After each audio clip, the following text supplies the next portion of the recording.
Bismillahirrahmanirrahim. Assalamualaikum warahmatullahi wabarakatuh.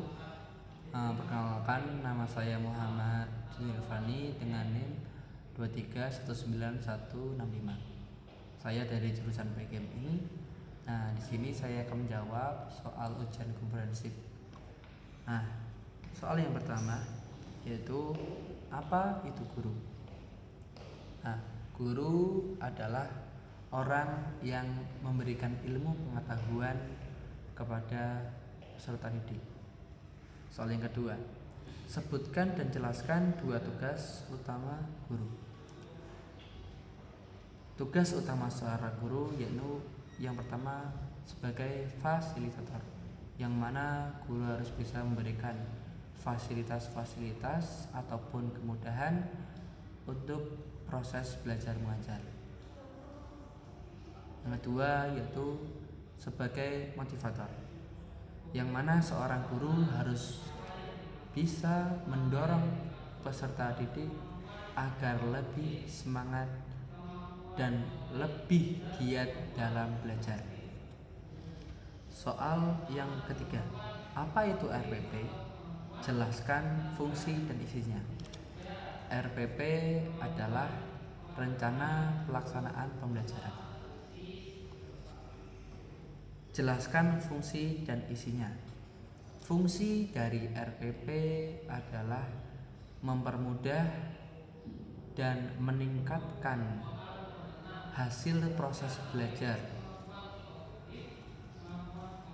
Kemudian isi dari RPP.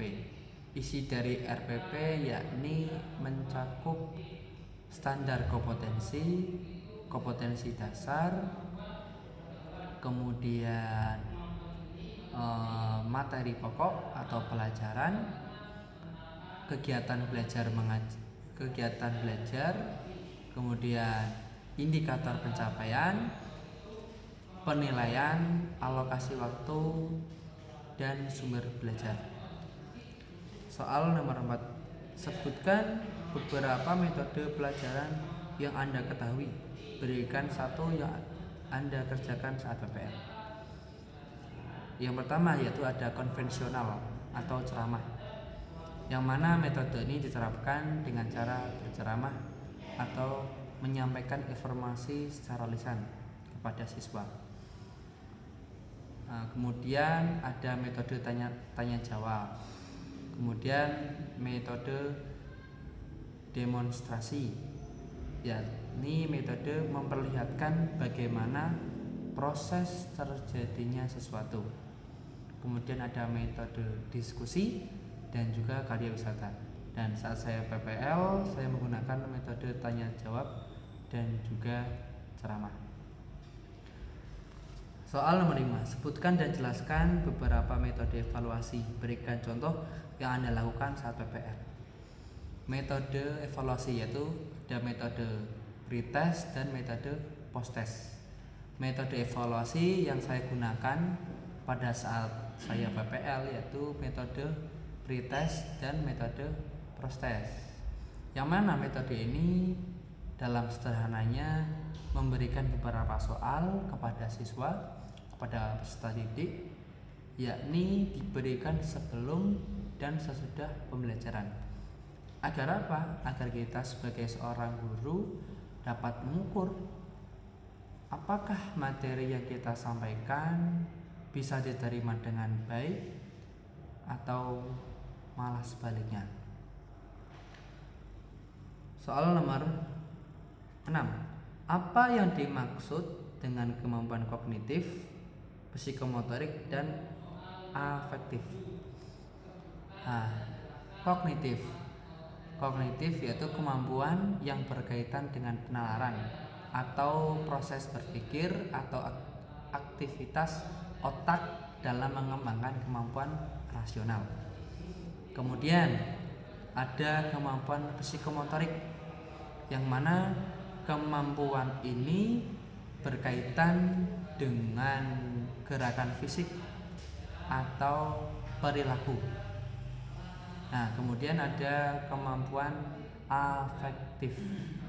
Kemampuan afektif yakni kemampuan yang berkaitan dengan emosi atau perasaan di dalam dirinya sendiri.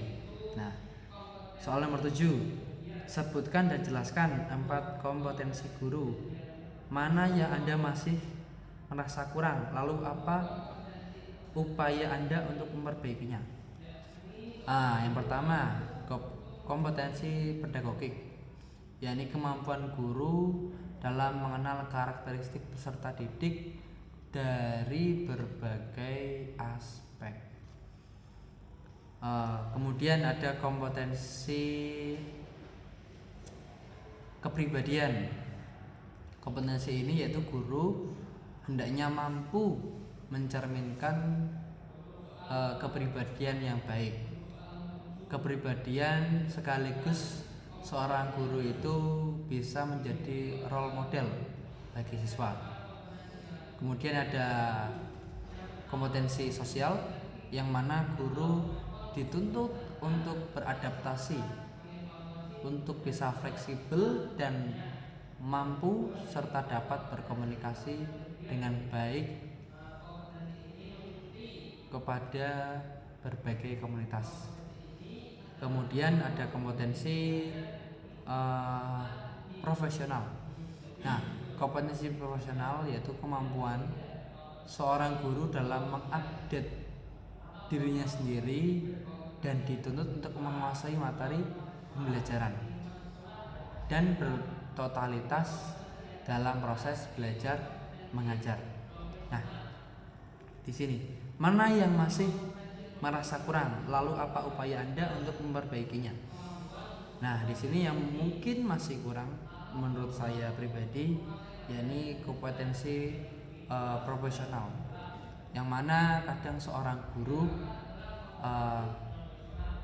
dia tidak bisa berprofesional dalam waktu, yang mana mungkin seharusnya ini jamnya belajar mengajar, guru malah mungkin mementingkan kepentingan pribadinya dibandingkan kepentingan peserta didik, yang mana itu perlu adanya perbaikan.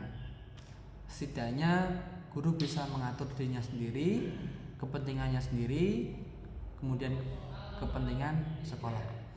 Nah, kenapa kok harus begitu? Seorang guru kan yang mana guru itu digugu dan ditiru. Guru itu sebagai panutan, guru itu sebagai cerminan. Tanpa seorang guru, siswa akan berjalan tak berarah. Nah, dengan adanya guru, seorang peserta didik bisa terarahkan mana yang lebih baik dan mana yang bisa bermanfaat buat dirinya. Nah, mungkin untuk memperbaikinya, seorang guru harus mengupdate dirinya sendiri. Diupdate, apakah yang kurang dari saya? Apakah hal ini ataukah hal itu? Karena dengan berkembangnya zaman juga, guru dituntut untuk bisa menjadi pribadi yang bisa fleksibel, kemudian juga bisa menempatkan dirinya sendiri. Sekian, wassalamualaikum warahmatullahi wabarakatuh.